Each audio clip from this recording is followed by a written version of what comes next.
Hello, welcome to Unicorn Princess Tarot. So ito po yung reading natin para sa mga Pisces. This is for February 2021 love reading. Paalala lang, hindi ito para sa lahat so kunin mo lang yung mga messages na magre-resonate para sa iyo.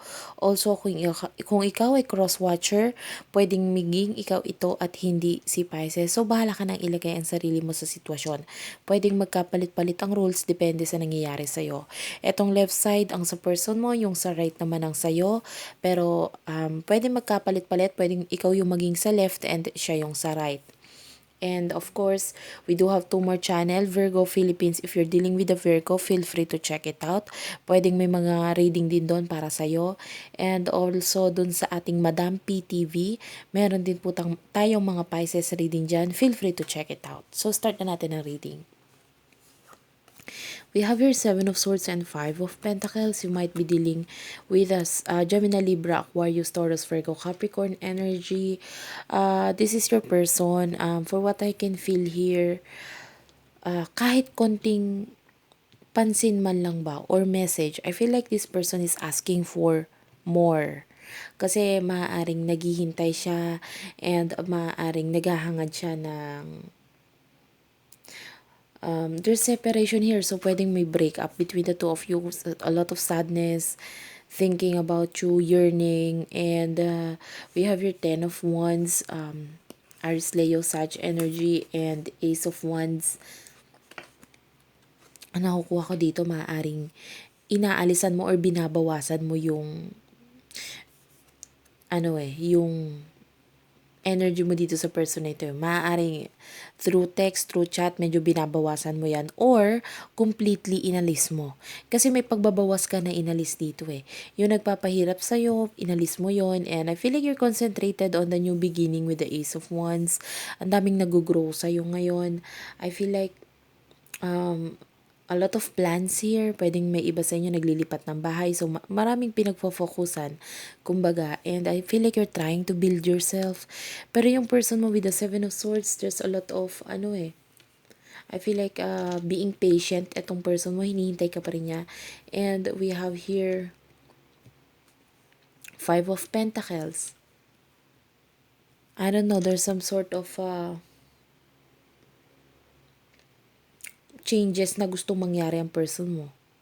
Kung ano man yung mga pagbabago nangyari sa'yo, might be separation.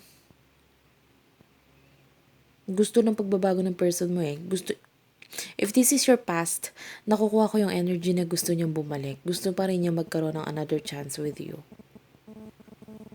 And might be nagtatanong-tanong siya regarding you. Just to know kung may pag-asa pa ba. Okay. I don't know if this is you. Pwedeng ikaw to na naghihintay dito sa person mo, like, kasi pwede magkapalit-palit yung roles. Yung iba sa inyo, ikaw to na naghihintay. Asking tarot readers, for some of you, nagko-comment kung babalik pa ba yung person ko, ganyan. Para naman doon sa iba, yung person mo yung ganon. Not only dito sa YouTube or whatsoever, pwedeng advice from family or friends, common friends, ganyan. Kasi gusto niya ng pagbabago, gusto niya ng pagbabalik. Like maaaring hindi siya ganun ka-open pagdating sa'yo, naghihintay lang siya or hanggang ngayon pinaglalabanan niya yung nangyari, yung emotion niya. Pero, yeah, may panlilimos ako nakukuha dito. Like kahit yung time man lang from you. We have here Knight of Wands. You might be dealing with an Aries, Leo, Sag energy, fire sign. For some of you, this person would like to travel para makita ka, para magkaroon ng communication. Concentration niya is about relationship eh. Okay? And we have here Three of Pentacles, Eight of Swords.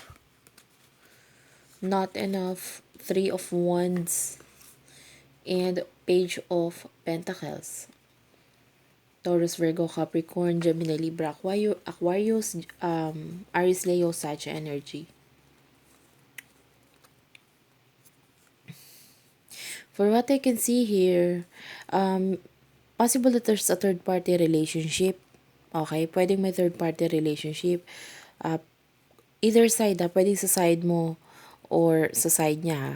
Kahit anong side dito. And it feels like ito yung nagiging problem para magkaroon ng jealousy. Pero pataasan kayo ng ego dito eh. Or maaaring wala ka na talagang pake dito sa person na to because you're looking forward dito sa mga bagong pinagfo-focusan mo nga eh. A lot of plans. For some of you, pwedeng may galit or may hinanakit or hindi ka na talaga interesado dito sa person na ito. But we have here 8 of Swords. Part of your person is like giving up. Pero, ang hirap eh. Ang hirap umalis. Ang hirap umalis sa situation. Feeling niya may nagpipigil sa kanya para umalis. Hindi pa malinaw sa kanya yung lahat. Maaaring kailangan niya ng closure between the two of you. Nahihiya siya magsabi or mag-approach, mag-message kasi hinihintay ka niya eh. Pero looking forward siya for a relationship here. With the Three of Pentacles, I feel like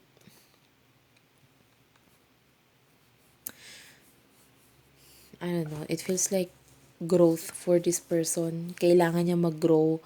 So, might be pinadala ka or sabihin na natin nagdaan ka sa buhay niya para mag-grow siya as a person. And maaaring ikaw yung nakakatulong sa kanya. Pero sa ngayon, nahihirapan siyang umalis sa sitwasyon na yun. So, nandito yung energy na nag-give up siya. Pero hindi siya nawawala ng pag-asa. Medyo mahirap intindihin. Maaaring nag-give up siya sa relationship ninyo dalawa. Maaaring sa connection, ganyan. Pero hindi siya nawawala ng pag-asa.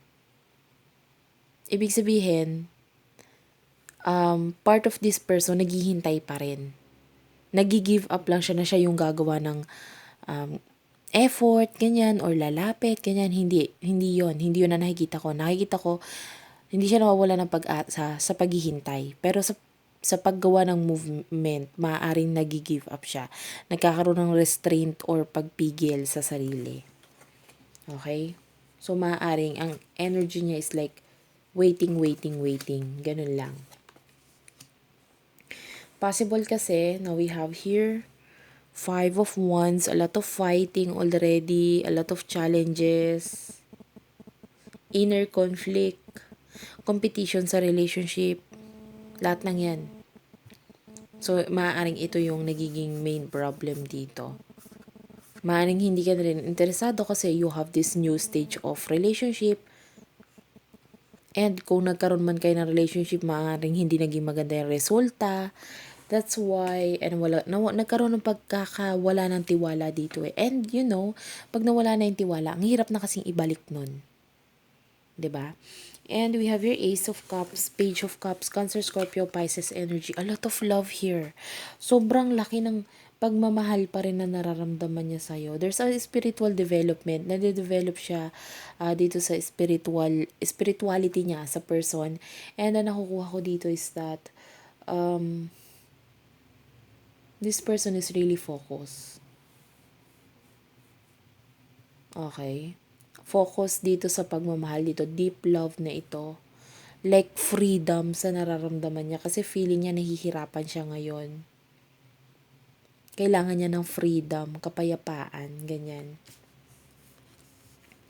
And we have here 8 of Wands. 6 of Pentacles, the Empress. You might be dealing with a Taurus, Virgo, Aries, Leo, Sag, Capricorn energy. High possibility of pregnancy here. May nakakuha ko dito na maaaring may connection kayo nitong person nito because of the kids, because of sustento, pwedeng ganun. Pero I feel like you're standing your ground. Like hindi ka na para maghabol. Like you're already committed or pag sinabi natin committed kung nasan ka ngayon, meron ka, ibinibigay mo yung, linalaan mo yung oras dito, nandito talaga yung commitment mo sa kung ano yung ginagawa mo ngayon. And maaaring sinusuportahan ka naman ng mga tao sa paligid mo. So, we have here the runner. You're really running away from this. Nakukuha ko yung energy mo na ikaw tong lumalayo, umaalis. Again, Kung ikaw itong naghihintay dito, kasi pwedeng ito yung side mo, yung person mo yung umaalis dito, lumalayo. Because of obligations, because sa mga dapat niyang gawin, unahin, ganyan. And, yeah. Yung person mo yung nakikita ko lumalapit eh. Kaya lang, hindi siya gumagawa ng movement at all. Naghihintay lang siya. Okay? Pwedeng may some sort of a freedom na kailangan gawin dito. Freedom from pain, sa mga nararamdaman, ganyan.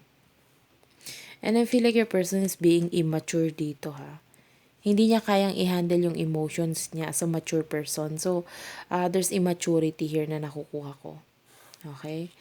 You might hear a message from this person. Pwedeng hindi galing sa kanya, pwedeng from another person. So, pwedeng yung mga relatives or friends, common friends nyo. So, maaaring may makarating na balita sa'yo from this person. This February 2021. And I feel like I no longer care. Wala ka na pakialam dun. So, that's it for now. Pisces, thank you for watching. I hope naka-resonate kayo. Please do like and subscribe to our channel, Unicorn Princess Tarot, Virgo Philippines if you're dealing with the Virgo, and Madam PTV. May Pisces reading din po tayo dyan. I love you all again and bye-bye.